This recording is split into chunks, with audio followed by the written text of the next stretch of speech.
अस्सलाम वालेकुम। आज है सोमवार, जून की 8 तारीख। दोस्तों, अगर आप पहली बार हमारी चैनल से जुड़ रहे हैं तो सब्सक्राइब जरूर करें ताकि आप रोजाना की खबरों से बाखबर रहें। दोस्तों, मशरिकी वस्ता में जंगबंदी के बाद ईरान की तरफ से एक बार फिर मिसाइल चलने का सिलसिला शुरू हो चुका है। इस पर आगे चलकर बात करेंगे, लेकिन सबसे पहले बड़ी खबर जम्मू कश्मीर से, जहां जम्मू कश्मीर की सियासत आजकल एक अहम दौराहे पर खड़ी है। सियासी पंडितों का मानना है कि वादी की सियासत आज एक फैसला कुन मोड़ पर है, या यूं कहिए कि मुख्तलिफ कुव्वतों के निशाने पर है। इस सियासी हलचल को समझने के लिए 1975 के तारीखी कश्मीर एकॉर्ड और उससे जुड़ी सियासत पर भी दोबारा बहस शुरू हो गई है कि किस तरह माजी के फैसलों ने आज के सियासी मंजरनामे को तश्कील दिया है। हालिया सियासी गहमा गहमी में अपोजिशन लीडर सुनील शर्मा ने मरकजी वजीर दाखिला अमित शाह से एक अहम मुलाकात की है। इस मुलाकात में जम्मू कश्मीर की सिक्योरिटी की सूरत हाल और जारी सियासी अमल पर तफसीली तबादला ख्याल किया गया है। दूसरी जानिब अपोजिशन के खीमे में भी सरगर्मियां तेज हैं। नायब वजीर आला के मुताबिक नेशनल कॉन्फ्रेंस के अरकान असम्बली की जानिब से दिल्ली की जंतर मंतर पर किए जाने वाले अलामती एहतजाज में दीगर अपोजिशन जमातों को भी शमूलियत की बाकायदा दावत दी जाएगी। दूसरी जानिब जम्मू कश्मीर के लेफ्टिनेंट गवर्नर मनोज सिन्हा ने भी अपने हालिया बयानात में अवाम को एक रोशन मुस्तकबिल की नवीद सुनाई है। उनका कहना है कि हुकूमत जम्मू कश्मीर के एक दरख्शां मुस्तकबिल का चिराग रोशन करेगी। एलजी ने पुंछ और दीगर सरहदी इलाकों का दौरा करते हुए इस अज़्म का इआदा किया कि हुकूमत सरहदी देहातों को शहरों और कस्बों की तर्ज पर तरक्की देने के लिए पुरअज़्म है। आगे बढ़ते हैं, इंतजामी सतह पर कुछ चैलेंजेस भी दरपेश हैं। जहां दोस्तों, असातिज़ा की भर्ती का मंसूबा इस वक्त कड़ी जांच पड़ताल के मराहिल से गुजर रहा है, क्योंकि महकमा खजाना ने रहबर तालीम की ट्रांजिशन असामियों के हवाले से मजीद वजाहत तलब की है, जिससे भर्ती का ये अमल वक्ती तौर पर ताखीर का शिकार हो सकता है। उधर पुलिस ने मनशियात फरोशी के खिलाफ कार्रवाई तेज कर दी है। अनंतनाग और सोपोर में छापा मार कार्रवाइयों के दौरान 4 ड्रग पेडलर्स को गिरफ्तार कर लिया गया है और उनके कब्जे से मनशियात भी बरामद की गई है।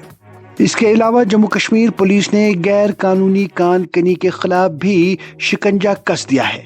वादी के मुख्तलिफ इलाकों में अचानक की गई कार्रवाइयों में 20 से जायद गाड़ियां जब्त कर ली गई हैं, जो गैर कानूनी तौर पर रेत और बजरी निकालने के अमल में मुलव्वस थी। कानून की खिलाफ वर्जी के एक और मामले में इकोनॉमिक ऑफेंसेस विंग ने कार्रवाई करते हुए 2 मुल्जमान के खिलाफ चार्जशीट दायर कर दी है। उन पर इल्जाम है कि उन्होंने धोखाधड़ी और जालसाजी का सहारा लेकर गैर कानूनी तौर पर अपनी सर्विस एक्सटेंशंस हासिल की। अब चंद हादसात का जिक्र करते हैं जिन्होंने आज आवाम को रंजीदा किया है। जहां दोस्तों, जिला रियासी के इलाके महूर में एक शादी की तकरीब के दौरान खुशियों का माहौल उस वक्त मातम में बदल गया जब एक मकान की छत अचानक गिर गई। इस अफसोसनाक हादसे में 20 अफराद शदीद जख्मी हो गए, जिन्हें फौरी तौर पर करीबी अस्पताल मुंतकिल कर दिया गया है। उधर पुंछ के इलाके बगलियार में भी एक होलनाक वाकया पेश आया, जहां एक मार्केट में अचानक आग भड़क उठी। देखते ही देखते इस बेकाबू आग ने 13 दुकानों को अपनी लपेट में लेकर खाकिस्तर कर दिया, जिससे दुकानदारों का लाखों रुपए का नुकसान हुआ है। इसी तरह एक और हादसा राजौरी के गाँव में पेश आया, जहां घरेलू इस्तेमाल के LPG सिलेंडर के धमाके में 3 अफराद झुलस कर जख्मी हो गए। आगे बढ़ते हैं एक ऐसी खबर के साथ जिसमें इंसानियत और ईमानदारी दिखाई दे रही है। जहां दोस्तों, अनंतनाग के एक ऑटो ड्राइवर को अपनी सवारी में 10 लाख रुपए मालियत के जेवरात गिरे हुए मिले। इस गरीब लेकिन ईमानदार ड्राइवर ने बगैर किसी लालच के दिन रात एक करके इन जेवरात के असल मालिक को ढूंढा और ये कीमती अमानत उनके हवाले कर दी। यह वाकया इस बात का सबूत है कि आज भी हमारे मुआशरे में इखलाकियात और सच्चाई जिंदा है। अब रुख करते हैं मशरिकी वस्ता का, जहां एक बार फिर सूरत हाल इंतहाई कशीदा हो गई है। जहां दोस्तों, ईरान ने अप्रैल की जंगबंदी के बाद पहली मर्तबा इसराइल की जानिब मिसाइल हमले किए हैं। खिते में कई हफ्तों से जारी निस्बतन खामोशी के बाद اس پیش رفت نے عالمی برادری کو تشویش میں مبتلا کر دیا ہے۔ اسرائیلی دفاعی نظام متحرک ہو گیا جبکہ متعدد علاقوں میں سائرن بجائے گئے۔ ماہرین کا کہنا ہے کہ اگر کشیدگی میں مزید اضافہ ہوا تو پورا خطہ ایک نئے بحران کی طرف بڑھ سکتا ہے۔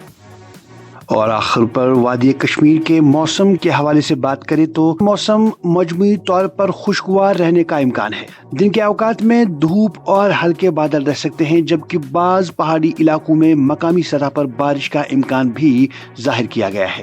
سیاحتی مقامات پر رش برقرار ہے اور حکام نے ٹریفک قوانین پر عمل کرنے کی اپیل کی ہے۔ تو ناظرین، یہ تھی آج کی بڑی خبریں۔ اگر آپ چاہتے ہیں کہ ہر روز آپ تک اسی طرح سے اہم خبریں پہنچیں تو چینل سبسکرائب ضرور کریں۔